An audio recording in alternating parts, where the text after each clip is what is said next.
pas assez structuré en fait. Et puis, enfin, c'est pas assez. Tout ça, c'est de l'idéal, parce que les collègues, ça leur donne aussi un boulot en plus considérable. Ouais, c'est ça. Et puis comme moi, les élèves sont pas tous dans la même classe, qui sont vraiment très différents, ils ont un niveau très différent.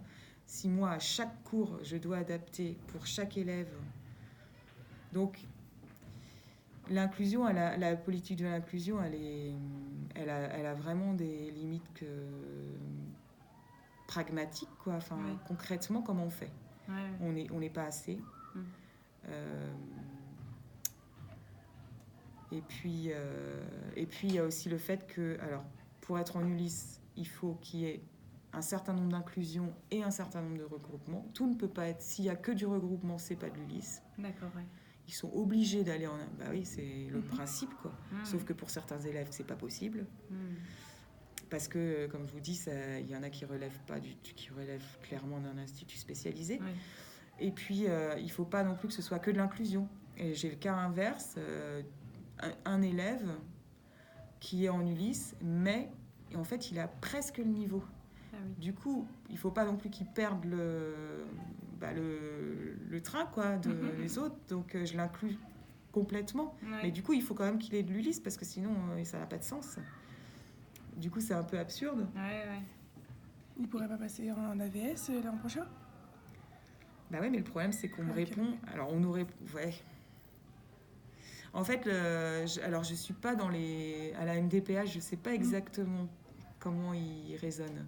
Mais parce que la dernière fois, par exemple, j'ai eu donc il y a eu la réunion d'équipe de suivi de scolarisation, donc avec tous les partenaires de soins et l'équipe pédagogique qui se réunissent avec la prof référente pour renouveler ou pas, pour faire un bilan et puis une projection de ce qui pourrait se passer. Et donc pour cet élève-là, je disais, ce serait bien qu'il ait un AVS, parce que clairement... Et le médecin scolaire qui travaille aussi à la MDPH a répondu, on peut demander, évidemment on va demander, mais on va nous répondre que il est en Ulysse, donc c'est déjà un dispositif, c'est déjà énorme, c'est une offre.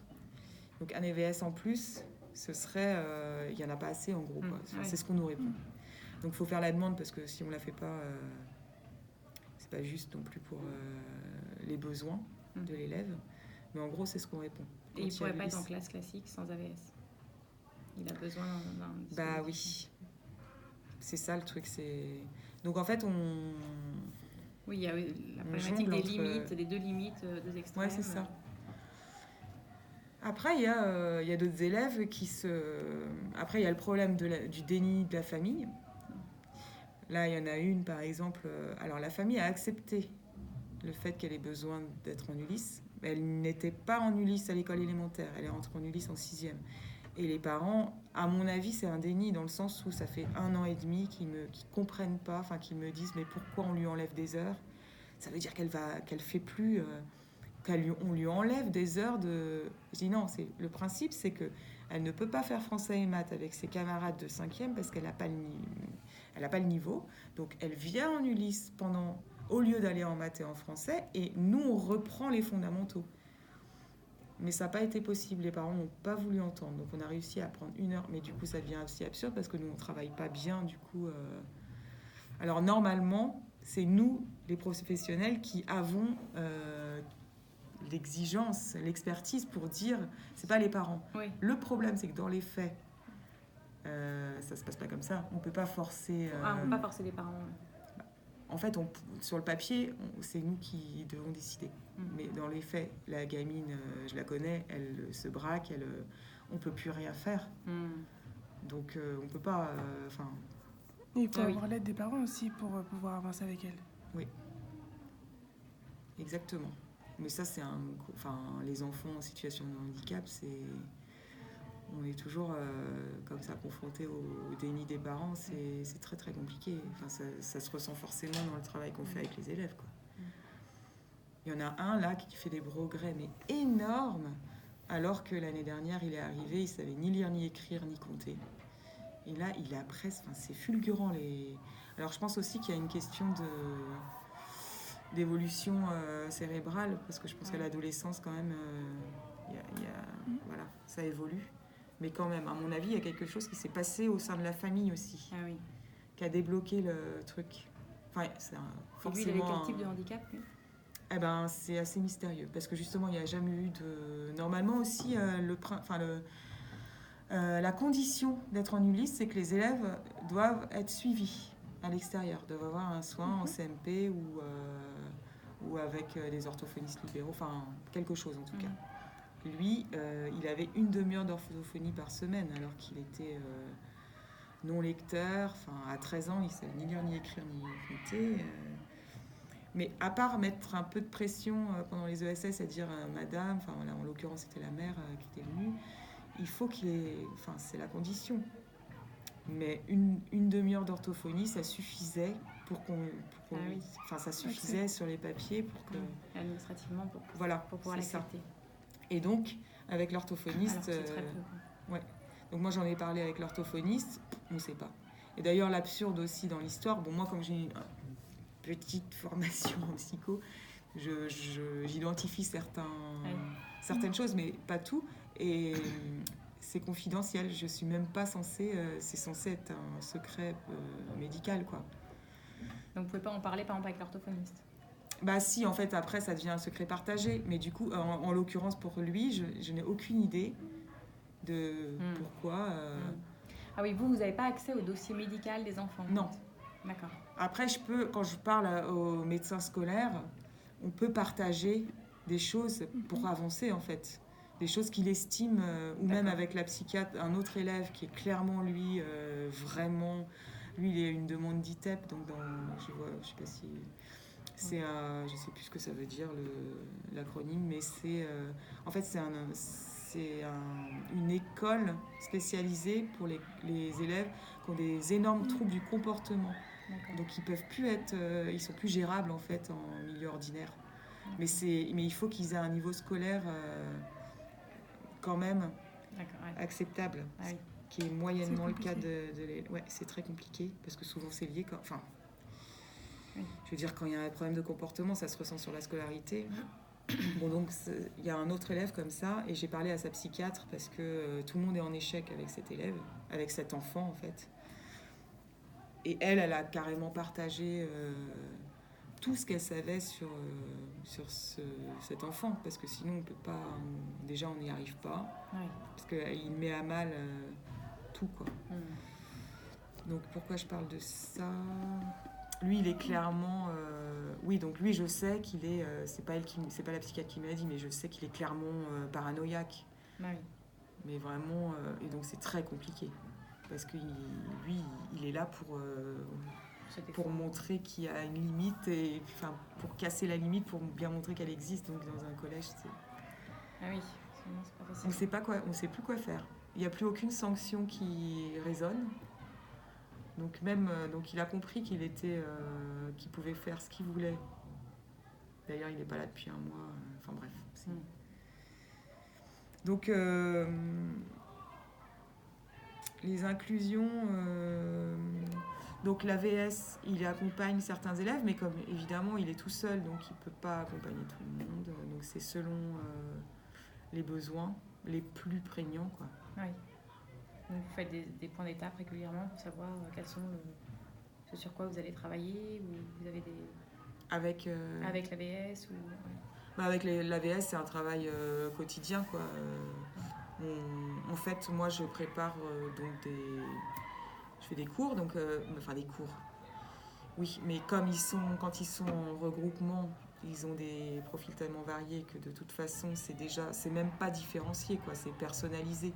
Donc à partir de là, avec l'AVS, on voit par exemple, s'ils sont 3 où on peut faire la même activité et qu'il y en a 1 ou 2 qui n'ont pas du tout le même niveau, je dis à l'AVS, du coup, voilà ce que j'ai préparé pour eux, tu vas faire ça avec eux. Et moi, je fais avec les autres. D'accord. Et vous faites essentiellement maths et français, là, oui. Ouais. L'année dernière, je faisais un peu de tout.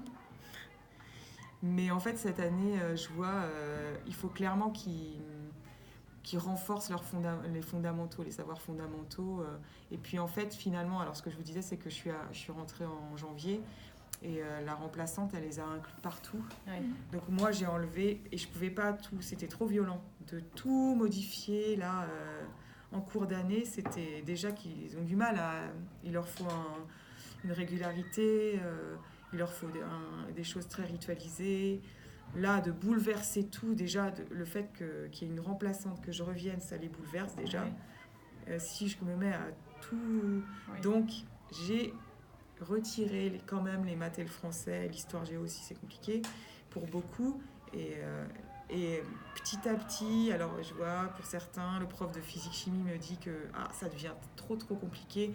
Donc en fait, en parlant avec les collègues, je vois petit à petit comme ça, on enlève ou on remet. Ah oui. Et dans l'inclusion, il y a des systèmes de... Je sais pas, comment ça se passe pour que l'inclusion... Qu'est-ce qui est mis en place pour que l'inclusion se passe le mieux possible ? Est-ce que, je sais pas, des systèmes de binôme avec des élèves ou avec... Ah oui, alors le fameux tutorat, oui. Ouais, non, mais alors ça dépend, justement, on en parlait hier, notamment pour 3 élèves. C'est un problème parce que ça peut marcher très bien. Souvent, en fait, quand ça marche bien, c'est que ça s'est fait spontanément. C'est-à-dire qu'il y a un camarade, copain, ou alors un peu, souvent, il y a pas toujours, mais il y a souvent quand même l'élève modèle de la classe qui aime bien prendre sous son aile un autre élève. Mais il faut que l'élève il soit quand même lui-même très à l'aise pour qu'il puisse quand même suivre le cours, parce que bon, ça lui enlève. Imposer, c'est très compliqué, parce que même si on connaît les élèves, on dit tiens, ça pourrait marcher. Et en fait, ça marche pas, parce que l'élève qui va aider l'autre, il n'a pas forcément la fibre, il voit pas, il n'est pas forcément efficace. Du coup, ils sont tous les deux perdus et ça va pas. Ou alors, il y en a un là, le fameux paranoïaque. Lui, si on dépasse un certain seuil, donc lui, c'est pas possible. Alors que théoriquement, on pourrait dire ah bah ouais, lui, un collègue dit pourquoi on lui mettrait pas machin à côté de lui ? Ça fonctionnerait bien, puisque ça l'intéresse, il veut progresser, lui il marche très bien, bon on va les mettre, non. Il veut personne à côté de lui, ça va le perturber, donc non, c'est pas possible. Une autre, on pourrait dire ouais, en théorie ça marche bien parce qu'elle s'entend bien, mais en fait elle va faire ça, et l'autre va faire tout à sa place, ça va lui permettre de rêver d'être complètement ailleurs. Ça va pas marcher. Il y en a une autre, ça marchait, sauf qu'elle s'est mise à tellement bien s'entendre avec la copine que... Voilà. Et puis il y a aussi le truc, c'est que comme c'est très dur quand même l'inclusion pour ces élèves... Pour les élèves porteurs de handicap, c'est très dur, l'inclusion, ou pour les élèves non... Alors, c'est souvent... Évidemment, je généralise un peu là, mais c'est souvent très dur pour les élèves en situation de handicap, l'inclusion, parce que le rythme est plus soutenu. Ah oui. Les collègues ne peuvent pas forcément être là que pour eux, forcément, c'est pas... Et donc c'est dur parce qu'il faut qu'ils soient vraiment très concentrés. Et c'est très dur aussi parce que ils sont constamment sollicités par... il y en a beaucoup quand même, il y en a 4, je dirais, qui ont des gros problèmes de concentration. Et donc là, il y a plein de choses qui se passent. Et donc, ils sont sans cesse sollicités par des stimuli extérieurs qui les empêchent de suivre. Donc, c'est très compliqué, rien que pour ça. Donc, en général, ils sont au premier rang. Mais voilà. Et pour les autres, ce qui est compliqué, là, hier, une prof d'histoire géo me disait... par exemple, l'élève qui est autiste et donc qui a une stéréotypie très forte. Les autres, alors, il est extrêmement gentil, mais il le regarde un peu, il est bizarre, lui. Mais ça fait 1 an et demi qu'ils connaissent, donc ils connaissent, ils tolèrent. En fait, ils tolèrent. Ouais. Mais quand là, il s'agit de faire des travaux de groupe, personne ne veut se mettre... Ils les ulissent, c'est comme ça qu'on ne veut pas se mettre avec... C'est horrible. Ouais. Les collègues, ils ont du mal parce que... On a beau, c'est pas parce qu'ils ne sont pas sensibilisés, à quel point, je ne sais pas. C'est pas parce qu'ils ne savent pas. Alors, les collègues aussi ont du mal à parler de Ismaïl, pourquoi il est comme ça. J'ai cité un nom. C'est pas grave, c'est un prénom. On n'a pas les images. Ouais, il est bizarre, mais du coup, les collègues aussi viennent me voir pour me demander, mais comment on leur parle aux autres de pourquoi il est si bizarre. Les professeurs eux-mêmes auraient besoin d'être, les enseignants auraient besoin d'être formés à... Ouais. En fait, il faudrait les enseignants et les élèves dès le début pour les inclure dans tout le processus. Oui, ça c'est un gros défaut. J'ai vu qu'il y avait... Parce qu'en ouverture d'ILIS, moi le jour de la rentrée, j'ai dit aux collègues et aux chefs d'établissement, que mon formateur m'avait dit, il y a une offre de formation justement pour l'ouverture d'ILIS qui est fondamentale en fait, parce que c'est quand même énorme comme bouleversement pour tout le monde en fait, qu'il y ait une classe d'ULIS. Ça change, enfin...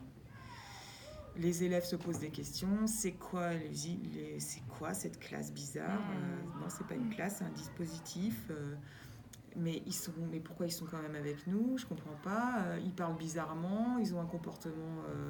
Ça part dans tous les sens. Elle tape tout le monde. Elle court dans tous les sens. Elle a l'air d'avoir 3 ans alors qu'elle en a 13. Et puis elle m'insulte. Alors les élèves venaient me voir. Elle m'insulte tout le temps. J'en ai marre. Et donc nous, l'année dernière, donc j'avais dit ça. Ça n'a pas été fait. Ça a été fait, la dernière session a eu lieu hier. Il y a une formation de 3 jours. C'est absurde parce que bon... Et par contre, avec la CPE, on a fait le tour des classes à la rentrée, moi et elle, pour présenter, pour dire, alors moi je suis la prof qui va... Mais bon, à quel point... Et les élèves Est-ce que c'est assez? Excuse-moi. Non. Alors... C'est pas assez, je pense. C'est pas assez parce que... Mais on a été un peu on s'est posé la question. Les élèves, non, ils se sont pas présentés. Parce que c'est quand même très stigmatisant. On les imagine tous là, devant toutes les classes, surtout dans une position comme ça. Nous, on est assis comme ça et puis on vous regarde. Et puis vous dites, est-ce que nous, on va dire... Enfin, c'est très compliqué en fait.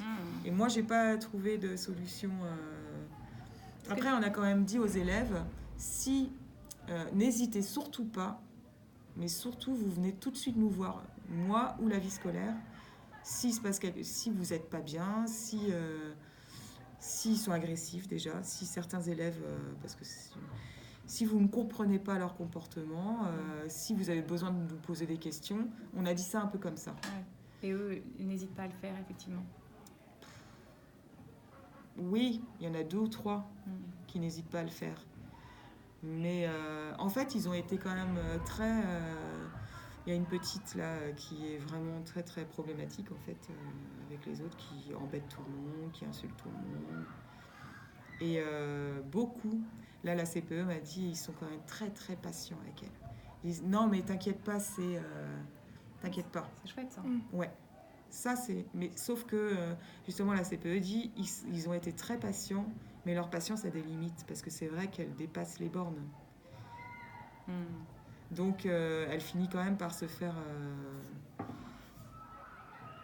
Mais bon, ça, en même temps, c'est normal. Enfin, dans le sens où ça fait partie de la cohabitation. Oui. Mais après, peut-être au lieu d'être patient, peut-être en parler. Pouvoir parler avec eux, au lieu de les laisser tout accumuler. Avec les élèves... les élèves, en gros, les autres élèves. C'est ça.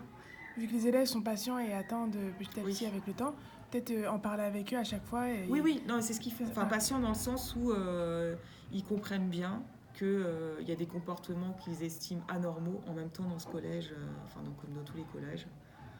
Les comportements de violence et tout ça, ils sont quand même très violents entre eux, les élèves. Ah oui. Et du coup, la contrepartie, par exemple, l'élève qui est très autiste et qui donc ne sait pas faire dans les rapports, lui, il limite tous les comportements violents. Pas violent, non, il est très... Mais le langage, il prend tous les mauvais tics et les mauvais tics. Alors, on a beau lui dire... ça, c'est moche. Ce mot est très moche. Donc mais bon, ça fait aussi partie de l'inclusion, ça. Ouais. De parler comme les autres, de marcher un peu comme ça. Alors, ça le fait rire, mais... Donc, oui, donc ce qui est dur pour les autres, oui, parce qu'il y a d'autres élèves aussi, dont un auquel je pense, qui parle énormément, qui toujours en train de... Et ça, lui, il lui faudrait un AVS, clairement, pour toujours le recanaliser, en fait. Il faudrait toujours le ramener, parce qu'il est très dispersé. Et ses camarades de classe n'en peuvent plus. Et ça, c'est dur aussi, parce que c'est votre camarade, il est là. Mais quand ils disent on n'en peut plus, parce que vraiment, et puis ça dégénère souvent, quoi. En bagarre, en dispute. Donc en fait, dans l'idéal, il faudrait, pas tous, mais des AVS pour les accompagner en inclusion. Ouais. Et petit à petit, pas forcément pour toute leur scolarité, enfin, comme un acquis comme ça, mais pour certains, il nous faudrait beaucoup plus de moyens d'AVS, quoi. Un seul, c'est vraiment pas possible. Avec ça, je pense que ça marcherait beaucoup mieux. Parce que la politique de l'inclusion, elle peut pas fonctionner complètement. En fait, en 6e, l'inclusion, elle peut être aussi très forte, aussi pour des histoires d'inclusion sociale. C'est-à-dire, c'est pas grave s'il comprend rien au cours. Pour l'année de 6e, on va quand même lui dire d'y aller, par exemple en sciences, où parfois c'est bien parce qu'il manipule. Ouais. Mais la partie théorique, elle est quand même costaud, quoi, pour beaucoup. Mais c'est pas grave. Il fera les TP et les cours théoriques parce que c'est bien, comme ça, il est avec les autres. Sauf que ça peut pas marcher sur toute la scolarité, enfin sur toutes les années de collège, et puis pour toutes les disciplines, ça n'a pas de sens. L'élève, il est perdu, il perd du temps, en fait, et puis du coup, il se met à faire des bêtises. Voilà. Donc, et par contre, avec un AVS, il pourrait, par exemple, si l'AVS fait le secrétaire et qu'il est concentré à écouter ce qui se passe et qu'il n'a pas besoin de noter, ça pourrait être... Mais il n'y a pas des systèmes, justement, qu'est-ce qu'il y a comme pratique qui aide est-ce que les professeurs ne donnent pas des polis de leurs cours, par exemple Alors, ça, certains, oui. Sauf que ça dépend des pratiques des collègues. Certains n'anticipent pas, donc ils n'ont pas le support. Par exemple, un prof de langue, prof d'anglais... Ça suppose d'avoir anticipé, de l'avoir imprimé avant d'arriver. Ouais, c'est ça. Donc, et ça met du temps, parce qu'on ne peut pas non plus violenter les collègues en leur disant « Alors, vous avez des élèves en situation de handicap, vous n'êtes pas formés pour ça, mais vous êtes obligés de les accueillir. Et en plus, il faut que vous fassiez un autre boulot, c'est-à-dire adapter tous vos supports pour chaque cas. » Enfin, pour chaque cas. C'est pas vrai, parce qu'on regroupe... Et donc, je veux dire, de façon diplomate, on peut pas... quand on est diplomate, on peut pas... c'est contre-productif. De toute façon, le collègue va se braquer, il va dire « Ah non, mais moi, c'est trop pour moi, je peux pas... » Donc, petit à petit, on y arrive. C'est-à-dire que même... alors, il y a des polycopiés, donc certains collègues fonctionnent comme ça. Ou alors, ils me les donnent, et puis on refait ce qu'ils ont fait en cours. Il y a aussi... un collègue l'année dernière, il donnait, tout était au tableau, par exemple les exercices, et lui il mettait des points, alors tiens, toi tu vas faire que où il y a des points verts. Ah oui, super. Donc, toi tu vas faire que où il y a, parce qu'il avait repéré, c'était super ça, parce que vraiment c'était très très explicite en fait. Déjà il y avait le plan, parce qu'ils ont beaucoup aussi besoin de savoir ce qu'on va faire. Jusqu'à la fin de l'heure. Ils commencent par demander et après on fait quoi ? Attends, on va d'abord on met le plus et puis voilà. Donc les profs qui fonctionnent comme ça leur convient parce que après, et il y en a d'autres qui fonctionnent beaucoup à l'oral, qui improvisent en fonction des productions des élèves. Les profs de langue, là c'est en général ils notent un mot ou deux. C'est déjà pas mal. D'autres un autre enseignant comme ça qui utilise beaucoup les couleurs différentes. Donc elle dit aux élèves, tu noteras que les mots qui sont en violet ou en vert ou je sais pas. Et puis le reste tu écoutes, tu essayes de comprendre. Les profs d'histoire géo aussi peuvent adapter les cartes plus simples. Simplifier. En fait, le problème, c'est effectivement de simplifier le nombre, de réduire le nombre d'informations sur le support. Et il y a des professeurs qui ont changé en fonction de ils ont eu les élèves en 6e et qui ont réussi à évoluer de la 6e à la 5e. C'est-à-dire Qui, l'année dernière, ils avaient les élèves en situation de handicap qu'ils n'arrivaient pas forcément à gérer, mais en arrivant en 5e, ils ont réussi à adapter petit à petit leur Alors le problème, c'est que c'était pas les mêmes. Ils ont tous changé d'enseignant. Par exemple, avec un prof de français l'année dernière, celui qui disait toi tu vas faire que ce qui est. Ça marchait. Il avait 3 élèves l'année dernière. Avec lui, ça marchait très bien notre collaboration parce que aussi il me donnait sa façon de fonctionner. Il avait tout en main. Ce qui fait que moi je reprenais aussi. Et cette année, ces élèves n'ont plus le même prof. Et c'est un prof qui n'a pas l'expérience des élèves qui l'année dernière n'avaient, en l'occurrence, qui n'étaient même pas là. C'est un nouveau prof, donc qui ne connaît pas les élèves et qui ne sait pas non plus comment... Voilà. Par contre, une prof d'histoire géo, aussi l'année dernière, elle connaissait... Enfin, elle n'avait jamais fait, mais tout de suite, elle a su adapter. Enfin, ça l'intéressait de trouver aussi des moyens de fonctionner différemment. Ce qu'il faut se dire aussi, c'est que là, les élèves, moi, quand je parle avec les collègues des élèves, ils me disent, mais tu sais, il y en a plein, en fait, ils ne relèvent pas de l'ULIS, enfin, ils ne sont pas en situation de handicap, mais qui ont des difficultés énormes. Et donc, en fait, qui se servent de la différenciation avec les élèves en ULIS pour aussi les autres. Ils peuvent évidemment super, réinvestir. Ça, c'est une bonne... Ouais. Et donc c'est pour ça que cette collègue, par exemple, à mon avis, de toute façon, ça faisait écho à d'autres situations avec des élèves qui n'étaient pas... Donc, si, il y a des profs de sciences qui, eux, avaient déjà... Enfin, un prof de sciences a suivi certains élèves de la 6e à la 5e. Et... Après aussi, là en l'occurrence, c'est des profs avec qui on ne parle pas tant que ça. Mais ça, c'est des histoires aussi de caractère, de façon de travailler aussi. Avec certains collègues, c'est plus facile de parler qu'avec d'autres. Ouais, c'est la relation humaine aussi qui joue en dehors des cours. Ouais, c'est ça. Il y a des professeurs qui doivent être plus sensibilisés au handicap que d'autres, de par leur histoire. Pardon. Je pense qu'on va vous laisser de toute façon pour que vous puissiez... Est-ce que vous avez peut-être pour terminer, si vous avez une autre bonne pratique, un truc qui fonctionne bien ou qui... En inclusion ? Ouais. Ou l'inclusion ou dans votre... voilà, ou je sais pas.